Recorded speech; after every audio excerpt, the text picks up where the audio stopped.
Butterfly on back वरती butterfly.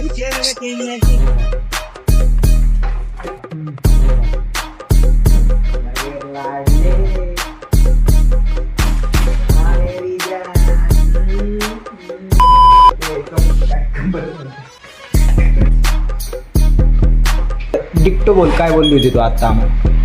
अजून तुम्ही घरातच यो गँग व्हॉट्सअप, मी रिअल पाशा. आज आपल्या कॉलेजमध्ये आहे ट्रेडिशनल डे आणि आपल्यासोबत भाऊ कोण आहे? श्रुती आणि रितेश भाऊ गाडगे. आमच्या ग्रुपमध्ये तर आता आम्ही तिघच राहिलो, म्हणजे बाकी सगळे तर NCCला गेलेले आहेत. आणि इथं आम्ही फोटो काढायला गेलो, तिथं पण आपल्या प्रिन्सिपलचं बंगला असल्यामुळे तिथून पण हाकलून दिलं. आणि त्यानंतर आपल्याला विनय भाऊ भेटला. विनय भाऊ म्हणतात मला तर माहितीच नाही भाई इथं काय चालू आहे.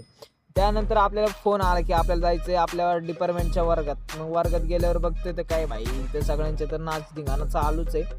आणि आम्हाला माहितीच नाही की डिपार्टमेंटला पण जायला लागतं. मागचे 4-5 दिवस झालं डेजला आम्ही येतोय आणि नुसतं जातोय.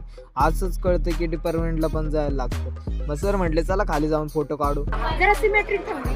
मॅडमच्या सांगण्यावरून सगळी सिमेट्रिकल थांबली आणि तेवढंच भेटला आपल्याला दासरी भाऊ. दासरी भाऊ म्हणतो की आजच क्रिकेटचं सिलेक्शन आहे, पण आम्हाला काय अजिबात विश्वास नाही, कारण दररोज फोन करून म्हणतो भाऊ आज सिलेक्शन आहे, ये पटकन ये पटकन. बाय बाय भाऊजीज, भेटू पुढच्या व्लॉगमध्ये.